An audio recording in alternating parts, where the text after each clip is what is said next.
Lo pasti udah gak asing sama sosok yang satu ini. Sosok yang selalu turun ke jalan, nyapa warga satu-satu, bantu langsung tanpa ribet. Orangnya juga belak-belakan dan yang paling kerasa dia tuh deket banget sama rakyat kecil. Gak cuma itu, dia juga bikin gebrakan yang bikin banyak orang terkejut. Mulai dari ngirim siswa bermasalah ke barak militer buat dibina, usulan vasektomi buat penerima bansos, dan yang terakhir dia bisa memangkas anggaran iklan pemerintah dari yang tadinya 50 miliar jadi cuma 3 miliar karena dia lebih milih buat ngomong langsung ke rakyat lewat medsosnya. Dan gara-gara itu gue tuh jadi ngefans lah sama sosok beliau. Tapi menariknya, meskipun banyak yang mendukung beliau, tetap aja ada orang yang gak suka.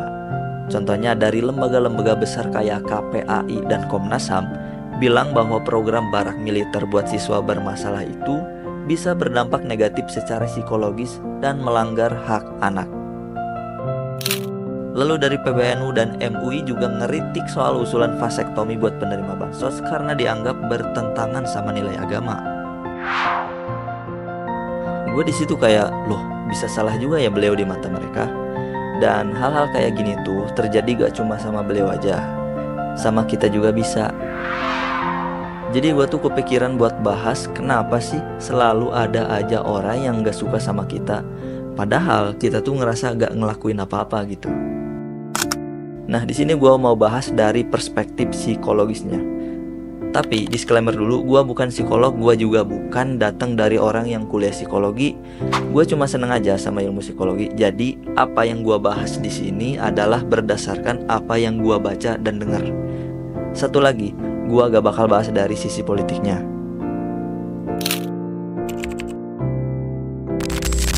Yang pertama ada yang namanya perceptual bias.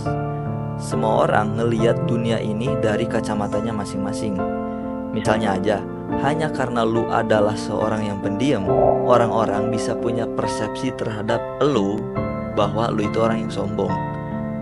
Padahal gak ada kaitannya orang pendiam dengan sifat sombong. Atau contoh lainnya, lu pasti inget ketika lu kecil ngelihat ada mobil jeep lewat dan lu ngira itu adalah mobil penculik. Padahal ya udah, itu mah kan cuma mobil jeep aja. Nah, itu namanya adalah perceptual bias.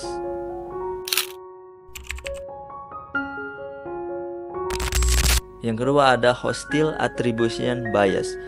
Ketika semua hal yang lo lakuin itu selalu diartikan sebagai niatan yang buruk oleh orang lain.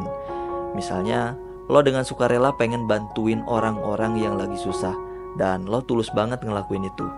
Tapi buat orang-orang yang sudah punya persepsi negatif tentang lo, bisa aja mikirnya lo kayak gini tuh pasti ada maunya. Ini tuh masih ada kaitannya dengan perceptual bias di atas, dimana persepsi negatif sebelumnya tentang lo akhirnya membuat dia berpikir setiap tindakan lo itu pasti punya niatan yang buruk. Yang ketiga ada value dissonance. Prinsip lo nggak selalu cocok sama semua orang. Misalnya lo adalah tipe orang yang suka menyendiri, fokus sama diri sendiri, nggak suka nongkrong, karena buat lo nongkrong itu cuma buang-buang waktu.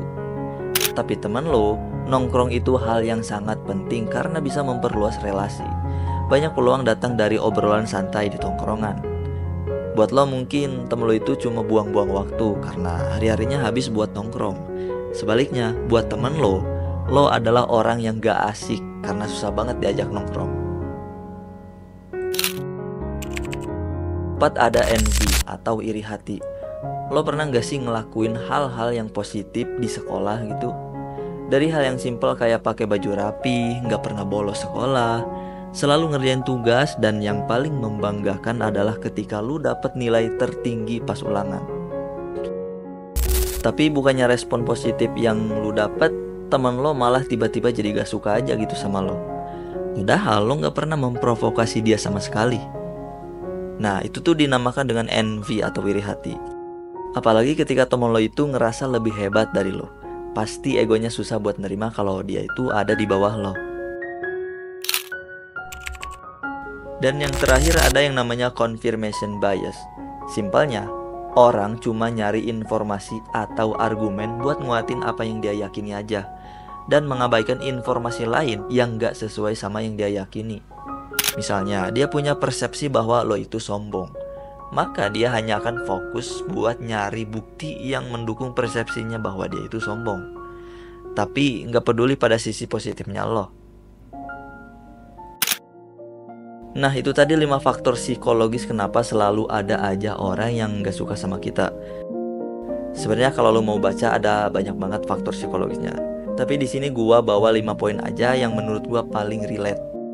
Jadi kalau lo ngerasa kenapa sih gua dijauhin atau kenapa gua dibenci padahal nggak salah, ya bisa jadi emang karena semua hal di atas tadi. Dan itu nggak cuma kejadian aja sama lo, semua orang juga bakal ngalamin. Karena setiap orang pasti punya latar belakang kehidupannya masing-masing. Selama yang lo lakuin itu bukan hal yang negatif, bukan nyakitin orang, bukan nipu, bukan cari ribut, ya udah gas terus aja. Lo nggak hidup buat nyenengin semua orang juga kan, nggak perlu validasi dari semua sisi. Kadang dibenci itu justru tanda lo itu beda. Yang nggak suka sama lo pasti selalu ada, tapi yang ngerti dan support lo juga ada, dan bisa jadi lebih banyak. Fokus aja ke mereka, fokus ke lo yang sekarang, bukan ke omongan yang emang dasarnya gak suka sama lo. Kalau lo pernah ngerasain kayak gini, coba share di kolom komentar. Oh ya, dan makasih juga buat 900 subscribernya. Gila, padahal minggu lalu kayaknya masih belasan deh. Gua agak expect bakalan dapet respon positif sebanyak ini. Oke, itu aja dulu untuk video kali ini. Semoga bermanfaat.